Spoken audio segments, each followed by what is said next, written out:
بيبدأ الفيلم في المستقبل والجينات بتحكم المجتمع، وأغلب الناس بيتم تصميمهم بشكل مثالي في المعامل. كل الناس متسجلين في قاعدة بيانات جينية، واللي اتصمموا في المعامل بيصنعوا على إنهم مواطنين صالحين.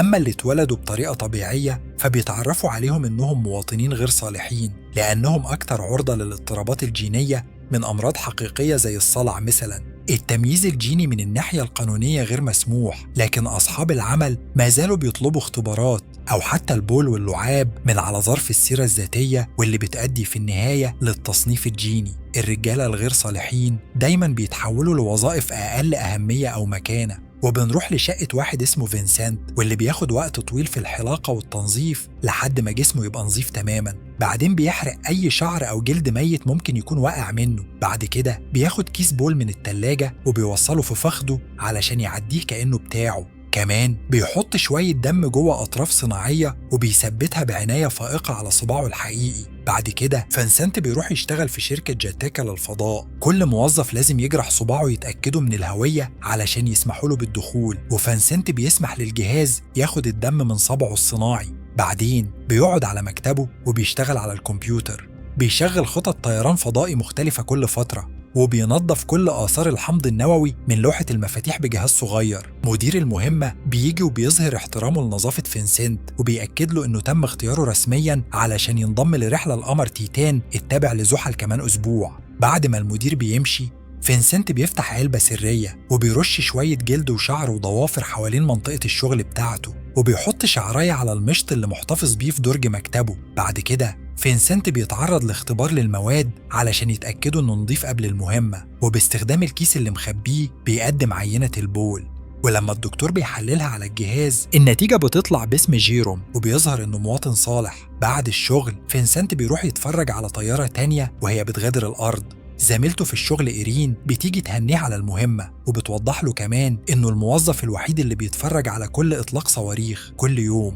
بعد كده بنبدأ نشوف مشهد فلاش باك، بنشوف حياة فينسنت وهو صغير. أهله كانوا بيقضوا وقت على البحر، ووقتها أمه حملت بيه عن طريق الخطأ.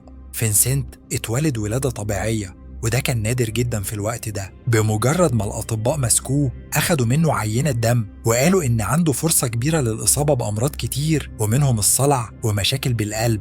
علشان كده توقعوا إن عمره الافتراضي مش هيعدي 30 سنة. طفولة فينسنت كانت صعبة جدا، لأن حتى حاجة بسيطة زي خدش صغير كانت أمه بتتعامل معاه كأنه خطر مميت. ومدرسة واحدة بس قبلت تسجله كطالب، لأن التأمين ما كانش هيغطي أي مشكلة تحصل له بسبب جيناته.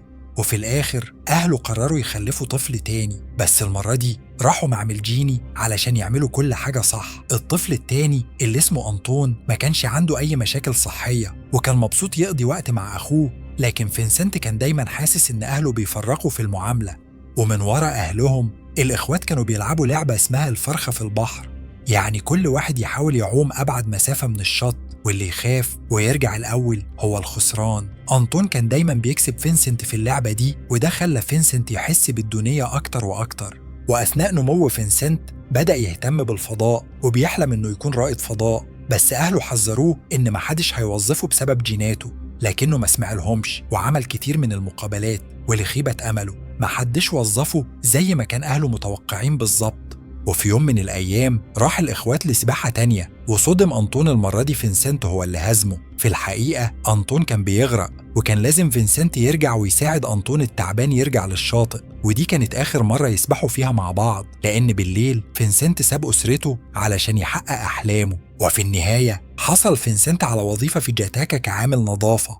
هو بينظف المكاتب، وكان بيستخدم الكمبيوتر لما محدش كان بيشوف، وكان بيعجب بعملية الطيران اليومية. وكمان عارف عن الوغزة الدموية اللي كانت بتحصل في نفس الصباع كل يوم، وسرق حساس صغير وقع من آلة. وما توقفش فينسنت عن الحلم، وكان رئيس العمال دايما بيسخر منه. وفي شقته ما توقفش فينسنت عن التمرين، واللي كان ممكن يأثر على جسمه. وهو في حالة يأس كده في النهاية قرر يتواصل مع راجل في السوق السوداء، واللي عرفه على جيروم الحقيقي، نجم سباحة سابق بذكاء عظيم وصحة مثالية. ما عدا رجليه كان مشلول بعد ما عمل حادثة بالعربية وبقى معوق. الحادثة حصلت بره البلد وما تمش تسجيلها، فمحدش يعرف إن جيروم بقى غير صالح. وفينسنت دفع فلوس للرجالة دول علشان يحصل على هوية جيروم، وبدأ عملية التحول الطويلة. حصل على عدسات لاصقة علشان يستبدل نظارته، وأخد نفس لون عيون جيروم، وكمان قص شعره وسرحه زي جيروم بالظبط. عموما ما كانش فيه مشكلة في صور الهوية، لأن محدش كان بيهتم بيها أكتر، لأن عينات الدم كانت أهم، وكل حاجة كانت بتعتمد على الحمض النووي. المشكلة الأخيرة كانت إن جيروم كان أطول من فينسنت، يعني كان لازم فينسنت يعمل عملية واللي من خلالها كسر رجليه وعمل لها تمدد جديد علشان طوله يتطابق مع طول جيروم. واتنقل فينسنت لشقة جيروم علشان يكون عنده عنوانه كمان. وخلال الأيام القليلة الأولانية كان لازم يرتاح علشان يتعافى من العملية، يعني تقريبا كان طول الوقت عايش في ألم. في الأيام دي فينسنت اتعلم يوقع التوقيع بتاع جيروم وإزاي يكتب بإيده التانية وقت ما كان جيروم بيملأ أكياس بالبول والدم. وفي يوم من الأيام أظهر جيروم لفينسنت ميداليته الفضية علشان يفكروا إنه عنده حاجات كتير يعيش عشانها. كمان قال لفينسنت يناديه باسمه الوسطاني يوجين علشان فينسنت يتعود إنه يتم استدعائه باسم جيروم. ولما جاء اليوم للمقابلة فينسنت أخيرا أخد كيس بول واختبره على الجهاز، وجات له رسالة خطأ لأن البول كان فيه كحول. وبدأ فينسنت يزعق لجيروم بسبب الإدمان، وبعد اختبار مجموعة من الأكياس لقى أخيرا كيس نظيف وأخده معاه. وفي المكتب عمل الطبيب الاختبار وأكد الجهاز إن فينسنت هو جيروم، يعني صالح، وما بعتهوش لمقابلة حقيقية بل اتوظف على طول علشان ذكائه. بعدها كان لازم فينسنت يفرك جسمه بعناية كل يوم علشان يتخلص من الجلد اللي بيقع والضوافر والشعر واللي كله اتحرق في محرقة. كل الهدوم كانت بتتحفظ في أكياس مقفولة علشان التلوث. وهو شغال كان فينسنت بيرمي عينات جيروم على مكتبه علشان يحافظ على الوهم، ودايما بيستخدم الأطراف الصناعية بدم جيروم علشان يعدي من فحص الهوية عند الباب، ومحدش كان بيشك في حاجة. وبنرجع للوقت الحاضر. كل الناس في جاتاكا اتجننوا علشان مدير الشركة اتقتل بلوحة المفاتيح. جيروم بيحك عينيه وهو بيتفرج على المشهد المروع، وما لاحظش إن شعرة من رموشه وقعت. الشرطة جت على طول تلم كل أثر حمض نووي من مكان الجريمة بما فيهم الرمش اللي وقع. المدير قال لإيرين تساعد الشرطة بأي طريقة محتاجينها، المهمة ما اتلغتش وفينسنت لسه هيروح الفضاء. ولما شارك الأخبار مع جيروم قرروا يخرجوا يحتفلوا، شربوا كتير وحتى عملوا بعض الحركات بالدخان جوه الأكواب بتاعتهم. وفي المكتب إيرين أخدت الشعر من درج فينسنت وأخدته لخدمة توفيق الأزواج، وهناك عملوا بعض الاختبارات واستنتجوا إن فينسنت صيت كبير، يعني مثير للاهتمام. وفي نهاية الليل كان جيروم سكران جدا لدرجة إن فينسنت كان لازم يساعده يروح السرير. فجأة جيروم اعترف إنه ما كانش سكران وقت حادثة العربية، وما كانتش حادثة أصلا لأنه كان بيحاول ينتحر فعلا. وتاني يوم الصبح قسم الطب الشرعي في الشرطة اختبر كل العينات واكتشف إن غير صالح غامض كان في جاتاكا، فهو دلوقتي المشتبه فيه الرئيسي. وبنرجع تاني لفينسنت وحط الحساس الصغير اللي سرقه أيام ما كان عامل نظافة على صدر جيروم علشان يسجل 20 دقيقة من نبضه، وهو بيلف عجلات الكرسي بتاعه بقوة زيادة علشان يحاكي التمرين. بعد كده في جاتاكا فينسنت تعرض لاختبار الجري وغير الحساس بتاع المكتب اللي جابه من البيت.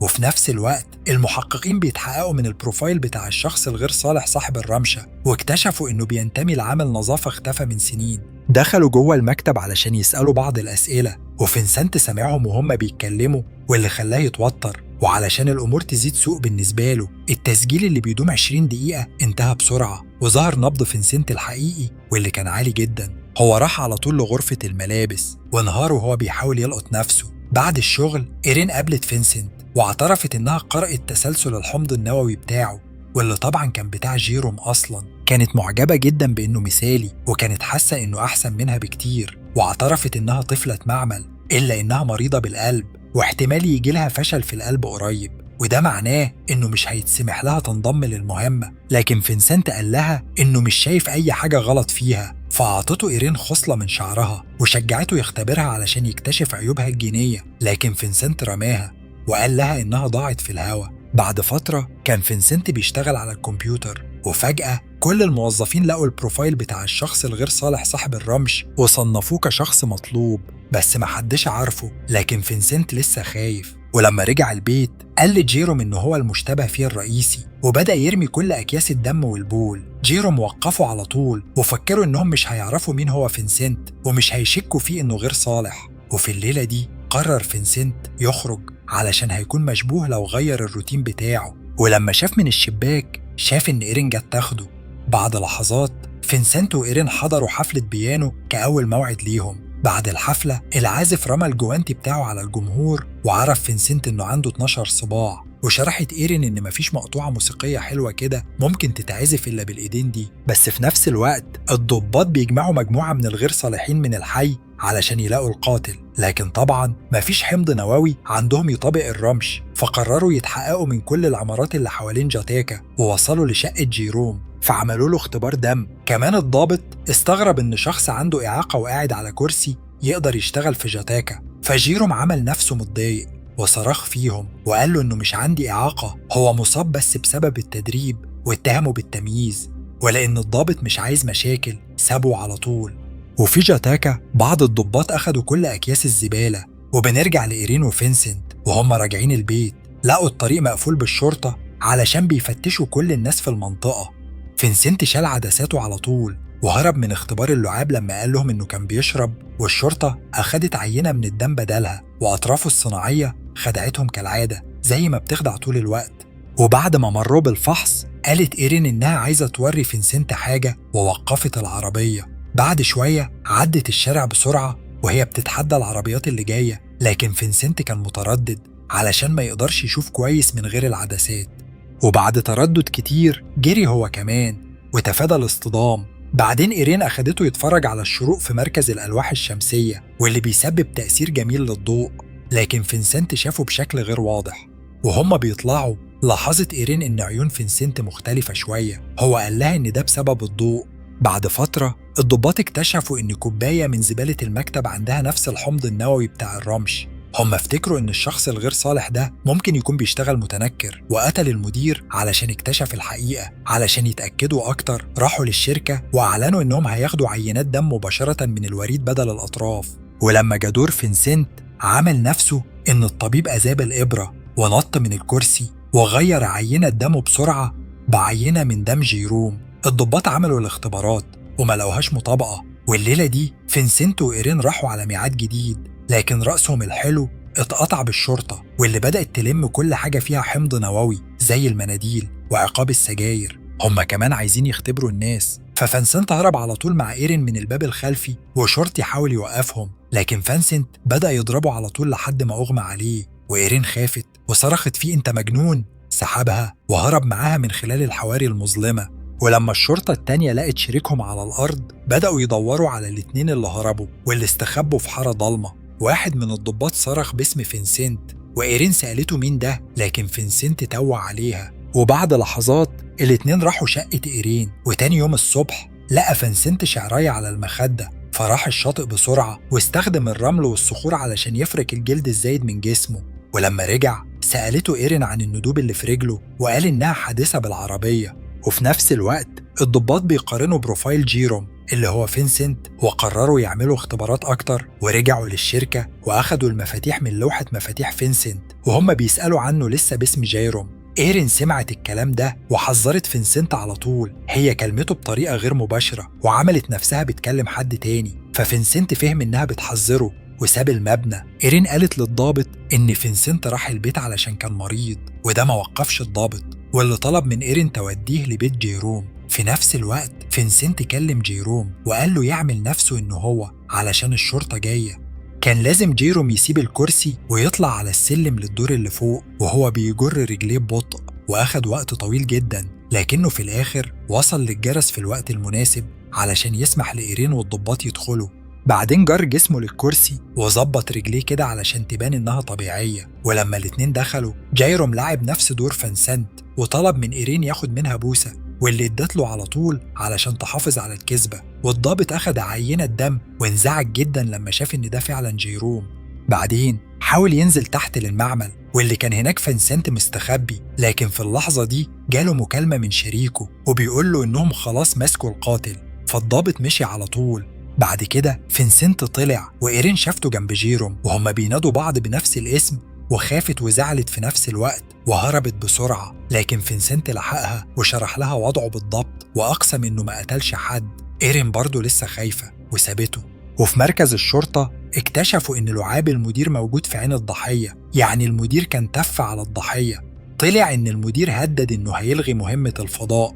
وبعد فترة رجع فينسنت لمكتبه ولقى الضابط هناك، واللي فجأة كشف كشف كبير. طلع إنه هو أخو فينسنت أنطون، واللي ما كانوش عارفين وشوش بعض في البداية علشان ما شافوش بعض من سنين المراهقة. لكن أنطون بدأ يجمع القرائن مع بعض خلال التحقيق. أنطون اتهم فينسنت بالتزوير وعايز يقبض عليه، فبدأت مشاجرة كبيرة بينهم. فينسنت فكر إن أنطون عايز يشوفه بيفشل، وفكروا بمين اللي فاز في المسابقة الأخيرة واللي خلت أنطون يتحداه من تاني. كان الليل دخل والأخوات وصلوا للشاطئ ونطوا في المياه بسرعة وبدأوا السباحة. راحوا بعيد لدرجة إنهم ما بقوش شايفين الشاطئ.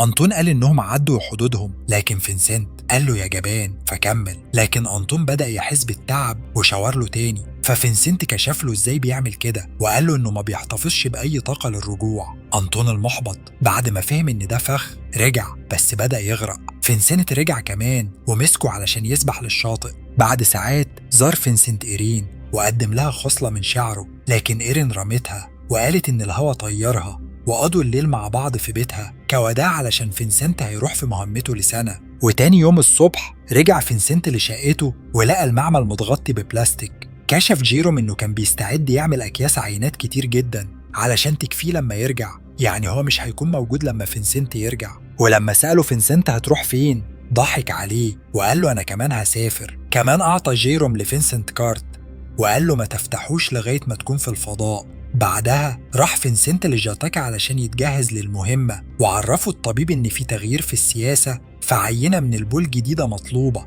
ما كانش فينسنت متوقع كده وما جابش كيس جيروم معاه، فبدأ يتبول في كوباية وهو عارف إنه خلاص حلمه ضاع. لكن الطبيب كشف له إنه عارف دايما إنه كان بيخدعه وما قالش حاجة من الأول، علشان الطبيب كمان عنده طفل غير صالح وبيعتقد إنه يستحق حياة أفضل. والجهاز عرض البروفايل الغلط، لكن الطبيب غيره لبروفايل جيروم وسمح لفينسنت يعدي. وقبل ما يسيبه عرفوا الطبيب إنه عرف بسبب إن فينسنت كان دايما بيمسك الكوباية بالإيد الغلط وهو بياخد العينة، وده تصرف غريب ما ينفعش من شخص متعود يعمل كده كل يوم. وفي الشقة مسك جيروم ميداليته الفضية ودخل المحرقة وانتهى من نفسه. في نفس الوقت فينسنت ركب المركبة الفضائية وساب الكوكب. ولما كان فينسنت بقى بعيد كفاية فتح الكارت بتاع جيروم واكتشف خصلة كبيرة من شعره، يعني دلوقتي جيروم هو كمان زار الفضاء من الناحية الفنية. ودي كانت نهاية فيلمنا. أتمنى تكونوا استمتعتوا معانا. لو عجبتكم القصة ما تنسوش تشتركوا في القناة وتدعمونا بلايك وشير. نشوفكم في فيلم جديد قريب. مع السلامة.